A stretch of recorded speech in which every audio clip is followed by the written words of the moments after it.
A millionaire widower takes his blind daughter to the zoo, only to meet a nanny who changes their lives forever.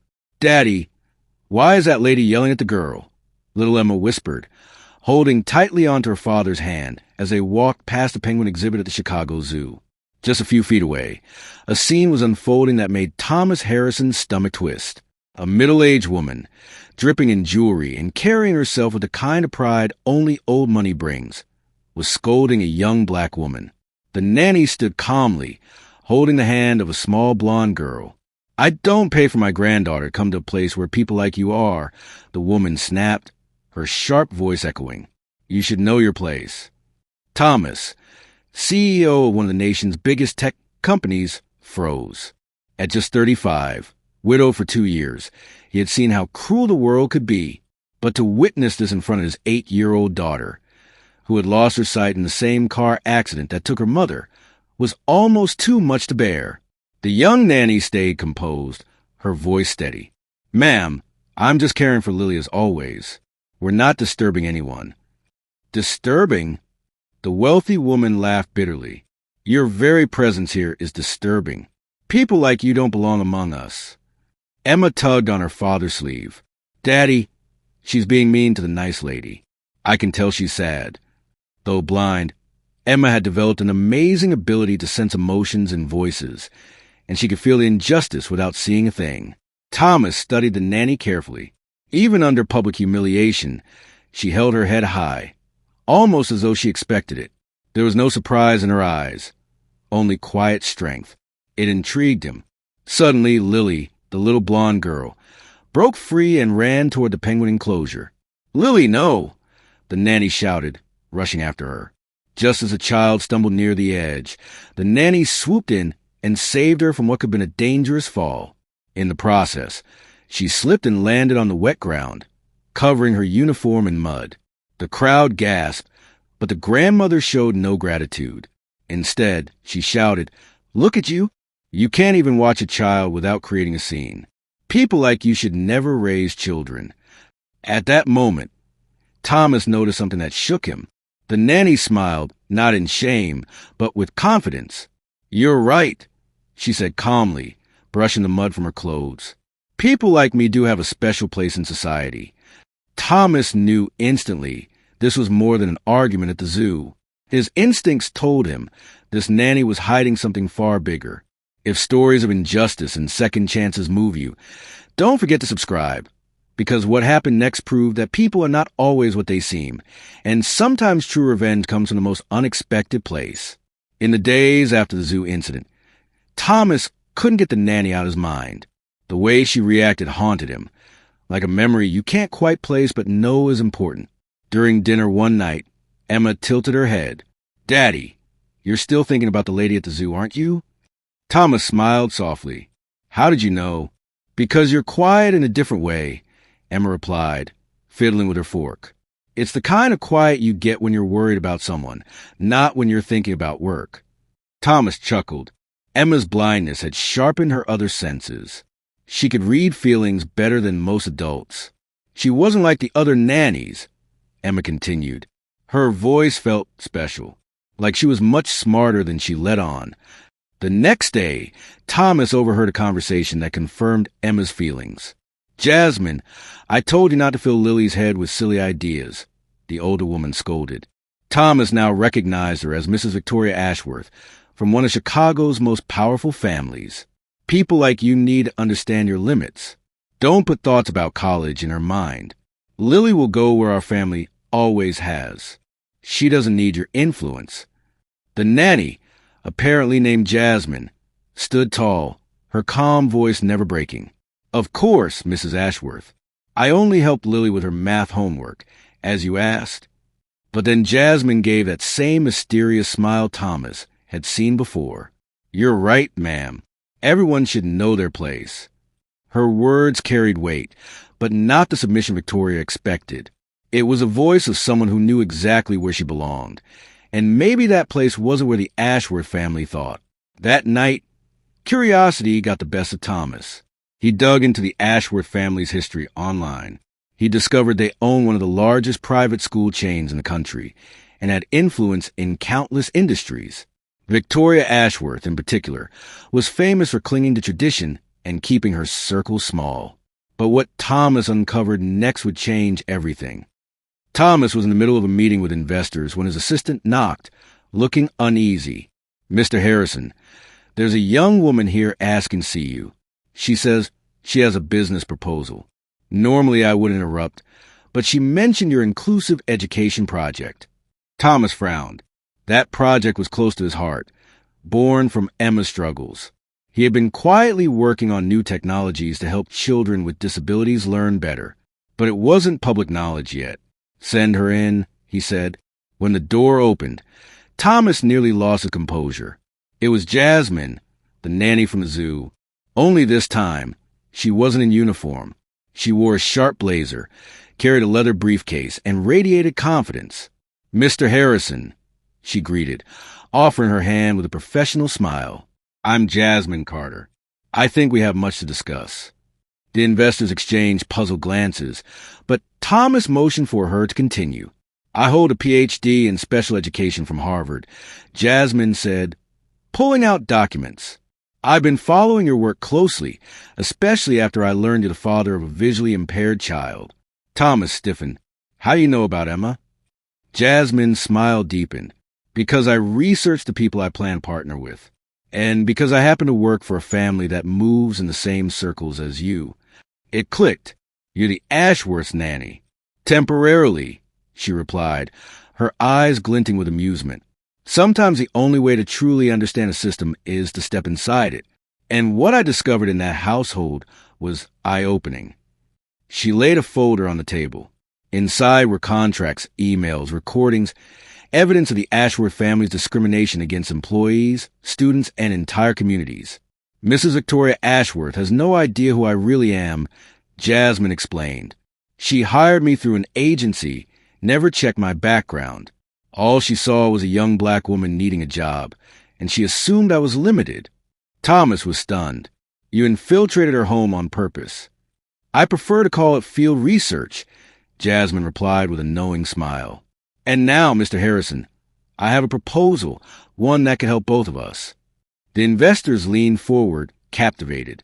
Thomas realized he had underestimated her, just as Victoria had. "What kind of proposal?" he asked, his mind racing. Jasmine leaned in, her voice low but firm.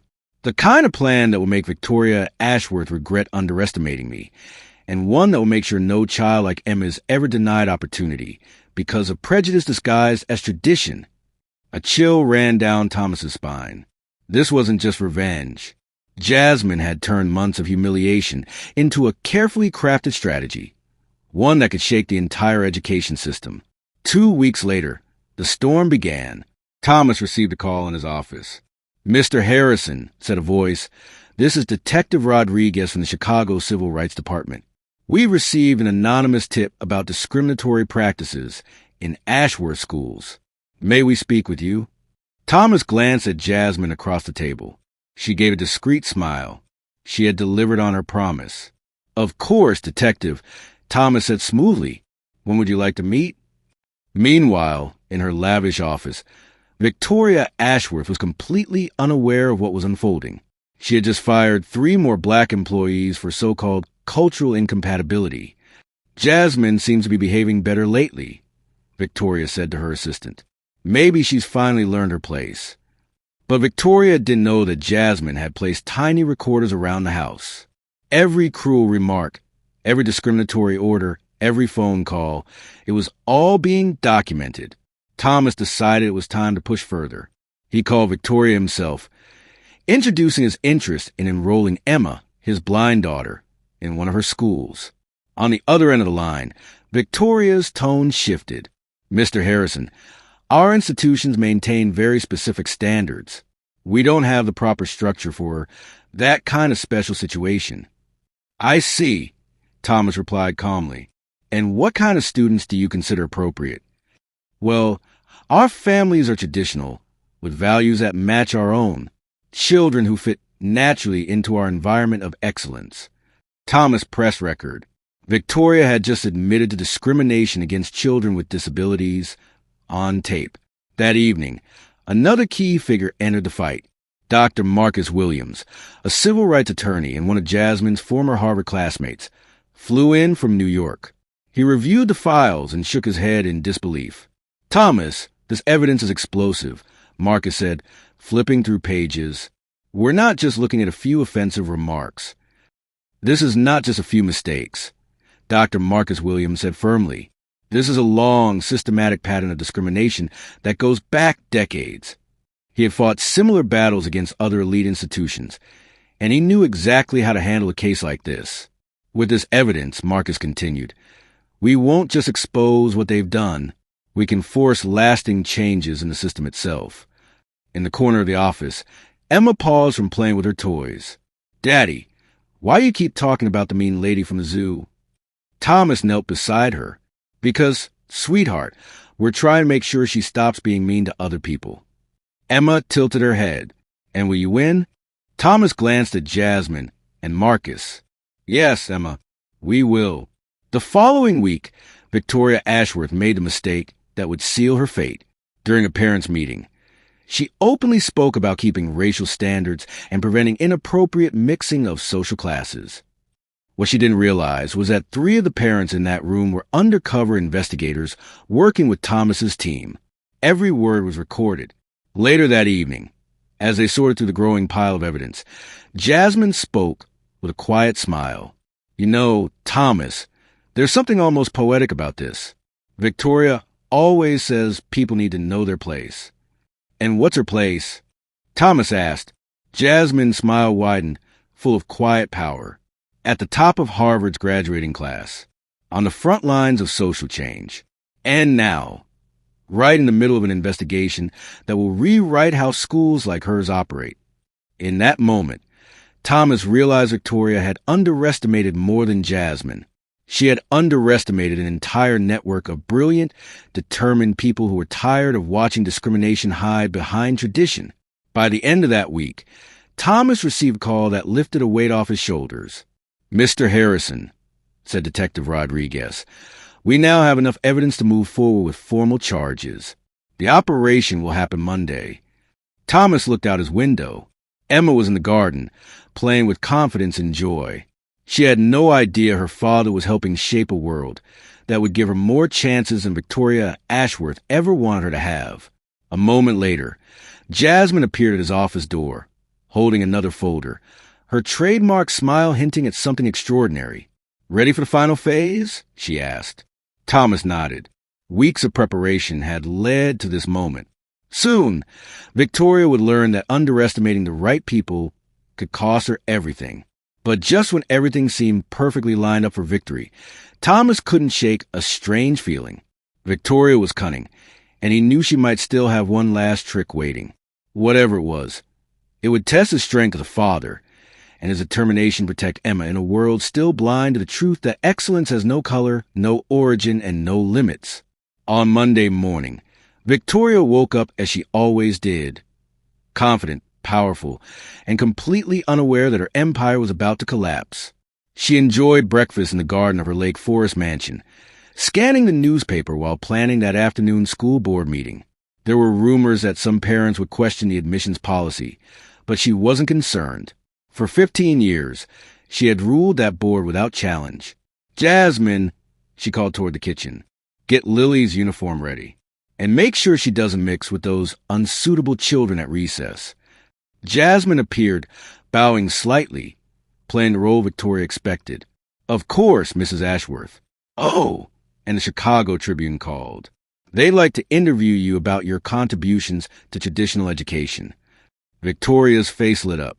"Finally, the recognition I deserve. Excellent. Schedule it for after the board meeting." What she didn't know was that, across Chicago, a carefully coordinated operation was already in motion. Thomas sat in a conference room with Marcus, Detective Rodriguez, and 6 civil rights lawyers. The table was covered with neatly labeled folders, each containing damning evidence. "Timing is everything," Marcus said. "At exactly 2 p.m., the investigation will be announced during the board meeting. At 2:15, the media will receive the recordings. By 2:30, the prosecutor will file the formal charges." Rodriguez checked his radio. All teams in position. Warrants are ready. That afternoon, Victoria walked into Ashworth School headquarters with her usual air of authority. The glass and marble building stood tall, built on decades of profit, gained from discrimination. At 2:00 sharp, Victoria sat at the head of the table, surrounded by 5 board members.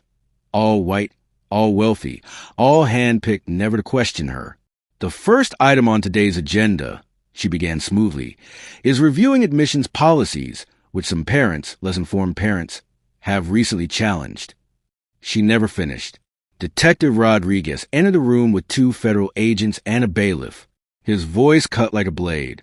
Victoria Ashworth, you are under federal investigation for civil rights violations, systemic discrimination, and educational fraud. The room went dead silent. Victoria felt the ground drop beneath her, but forced her voice to stay steady. This is absurd.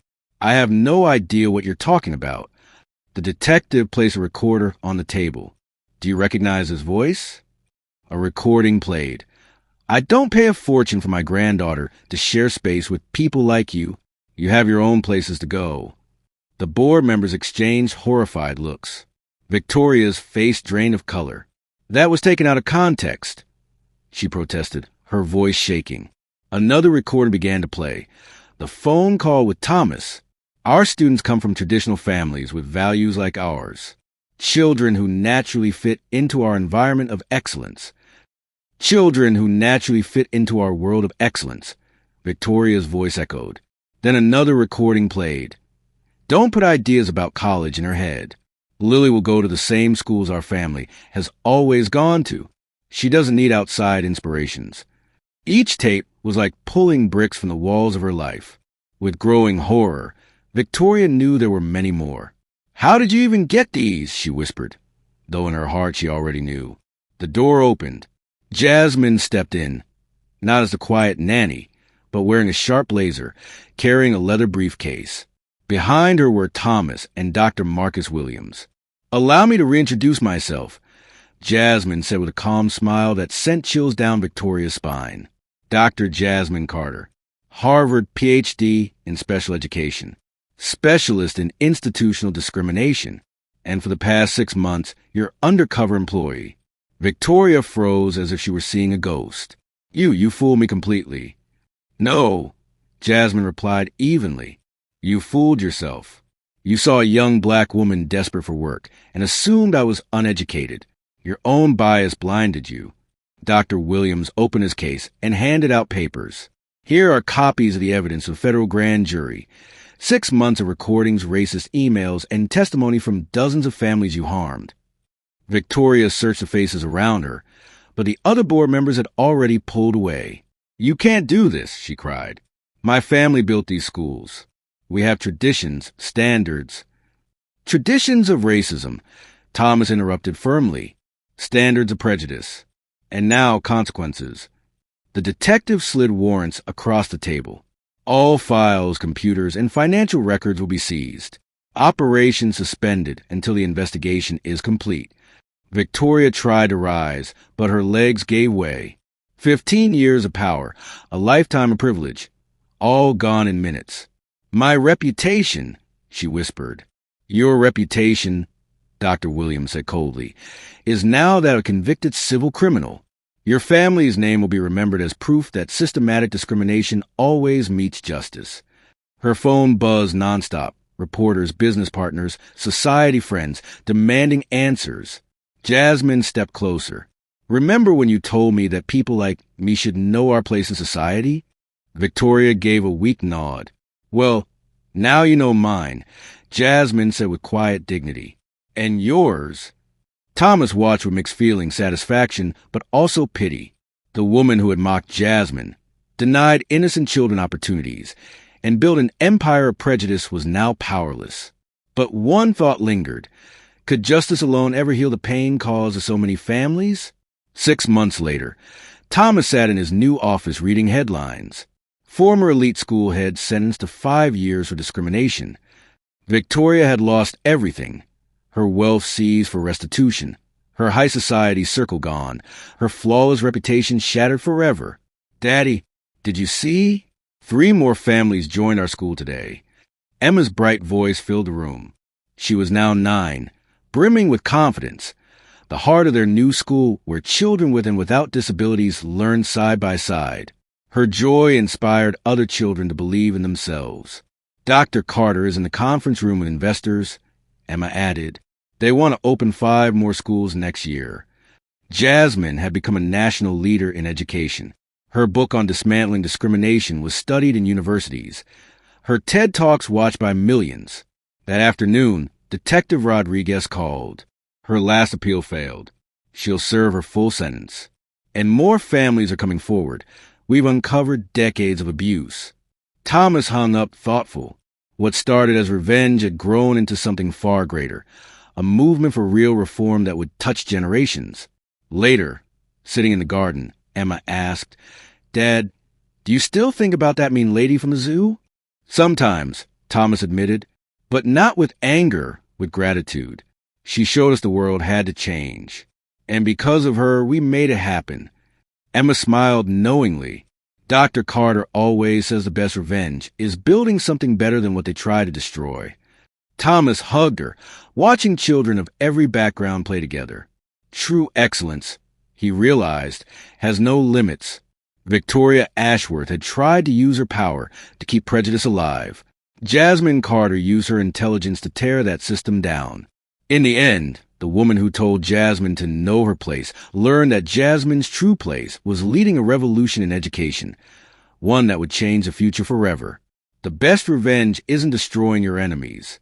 It's creating something so extraordinary that their hate becomes meaningless.